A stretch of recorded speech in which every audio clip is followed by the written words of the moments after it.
Hi friend, আজকে আমি তোমাদেরকে দেখাবো কি করে এক্সেলে অ্যাডভান্স ট্যাক্স ক্যালকুলেট করতে হয় এবং কি কি ফর্মুলাকে ইউজ করে তুমি এক্সেলে অ্যাডভান্স ট্যাক্স ক্যালকুলেট করতে পারবে।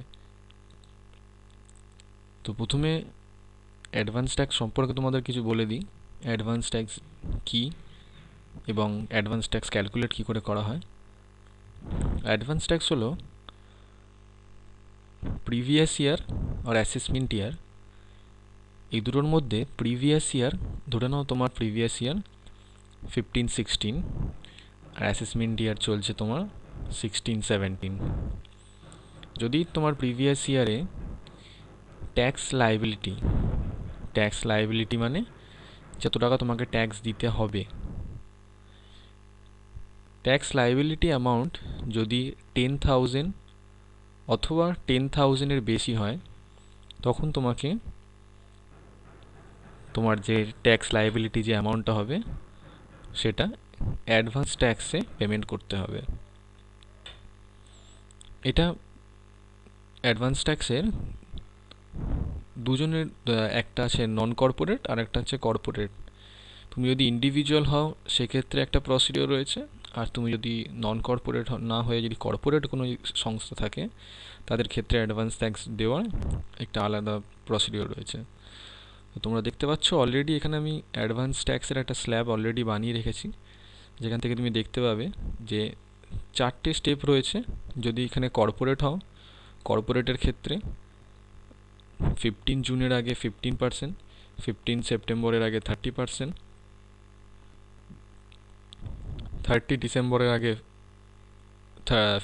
15 ডিসেম্বরের আগে 30%, আর 15 মার্চের আগে 25%।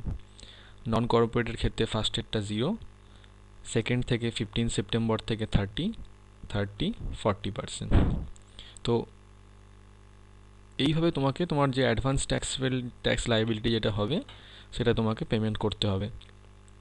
এবার এইটা ক্যালকুলেট করতে গিয়ে তুমি যদি এক্সেলে এই জিনিসটা ক্যালকুলেট করতে চাও, তো এক্সেলের কিছু নতুন ফর্মুলাও এখানে আমি ইউজ করা দেখাবো, আর কি করে ক্যালকুলেট করা হয় সেটাও আমি তোমাকে দেখাচ্ছি। অ্যাজ এ এক্সাম্পল আমি ধরে নিয়েছি যে আমার গ্রস টোটাল ইনকাম 2,10,00,000, আর 30% আমি এটা ট্যাক্স ধরেছি, কারণ নর্মাল গভর্নমেন্ট অ্যাক্টে, ইন্ডিয়ান গভর্নমেন্ট অ্যাক্টে আমি ধরছি এটা আমার লটারি ইনকাম ফ্রম লটারি, যদি কোনো উইনিং ফ্রম লটারি থাকে সেটার উপর 30% ট্যাক্স দিতে হয়। তো আমি যদি এটা আমার লটারি ইনকাম হয় তো আমাকে এর উপর ট্যাক্স দিতে হবে 63 lakhs। এই 63 lakhs যে অ্যামাউন্টটা আমাকে ট্যাক্স দিতে হবে আমার অ্যাসেসমেন্ট ইয়ারে, সেই টাকাটাকে আমি কি করে দেব? আমি এখানে তুমি দেখতে পাচ্ছ একটা অপশন করেছি, calculation of advance tax instalment, is corporate, no or yes. এইখানে দুটো অপশান আসছে, একটা yes or no.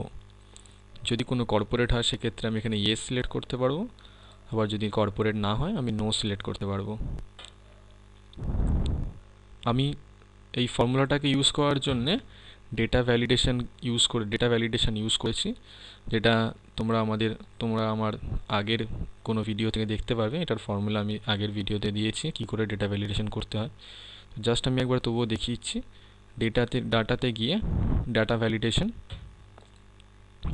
Validation list সোর্সে ইয়েস অর নো, ওকে। এইটা ইউজ করার পর আমি তারপরে এখানে যে ফাংশন ইউজ করেছি সেটা হচ্ছে ইফ ফাংশন। তো এখানে একটা নতুন জিনিস তোমরা দেখতে পাবে, ইফ আর ভি লুকআপ একসাথে কি করে ইউজ করা যায়। ইফ ভি লুকআপ বা ইফ এইচ লুকআপ দুটোই ইউজ করতে পারো। তো আমি এখানে if V lookup formula use করেছি, এটা হলো তার ফর্মুলা। আমি অলরেডি এটা বানিয়ে রেখেছি ভিডিও করার আগে, কিন্তু ভিডিও লেন্থ যাতে বেশি না হয়। তো দেখতে পাবে ইকুয়াল টু, তোমরা সবাই জানো ইফের ফর্মুলা কি আছে। যদি না জানো আমার আগের ভিডিও থেকে দেখে নিতে পারবে যে ইফ ফাংশন কীভাবে ইউজ করতে হয়। তো এখানে আমি ইফ ফাংশন ইউজ করেছি, equal to if first bracket C7 cell আমি সিলেক্ট করেছি, এইটা হচ্ছে আমার C7 সেল। C7টাকে কোনো সেলকে ফিক্সড করার জন্য তার আগে ডলারের সাইন দিতে হয়। তুমি ডলারের সাইন যদি দিতে চাও, তুমি ডাইরেক্ট F4 প্রেস করলে সেটা ডলারের সাইন চলে আসবে, বা শুধু যদি ডলারের সাইন দুটোর আগে দিতে পারো সেটাও দিতে পারো। দিয়ে সেটাকে সেলটাকে ফিক্সড করে দেওয়া হয়, যাতে ফর্মুলাকে কোনো সময় ড্রাগ করাতে, আমি যদি ফর্মুলাটাকে নিচে নামাতে চাই সেই সময় যাতে ফর্মুলা চেঞ্জ না হয়ে যায়, তাই জন্য আমি এটাকে ফিক্সড করেছি। ইকুয়াল টু কোটেশন, ডাবল কোটেশনের মধ্যে ইয়েস লেখো, কমা দাও, গিয়ে এখানে তোমাকে এবার ইউজ করতে হবে ভি লুকআপের ফর্মুলা। ভি লুকআপ লেখো, লিখে ফার্স্ট ব্র্যাকেট স্টার্ট করো। ভি লুকআপের ফর্মুলা আমরা সবাই জানি, প্রথমে লুকআপ ভ্যালু দিতে হয়। লুকআপ ভ্যালু A9 সিলেক্ট করা আছে এখানে। তারপর টেবিল সিলেক্ট করতে হবে, টেবিলটাকে আমি ফিক্সড করে রেখেছি। টেবিল দেখতে পাচ্ছ এখানে, টেবিলটা আমার অলরেডি সিলেক্ট করা আছে।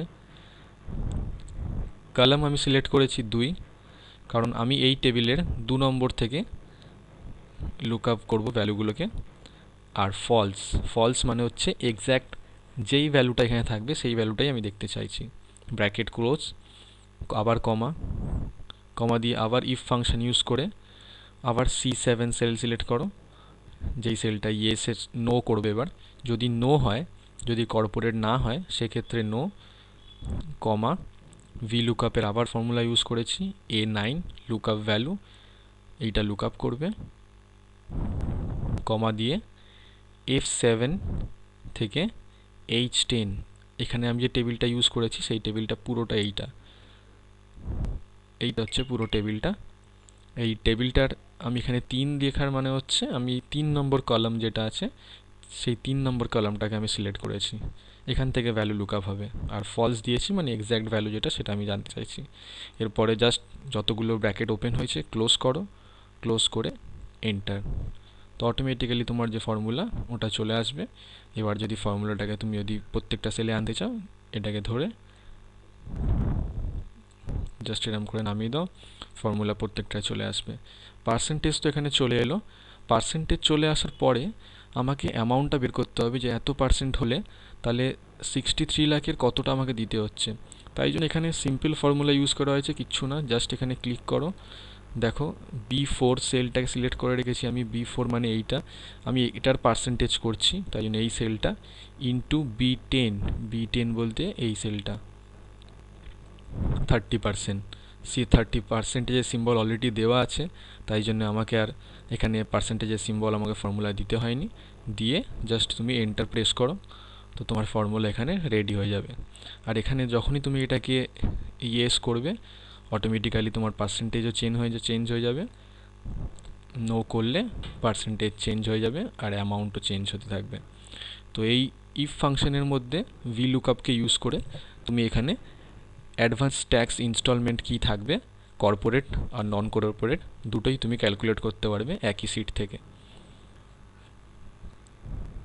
যদি আমার এই ভিডিও ভালো লেগে থাকে তো তোমরা এখানে লাইক করতে পারো ভিডিওতে, আর প্লিজ সাবস্ক্রাইব করো আমার চ্যানেল।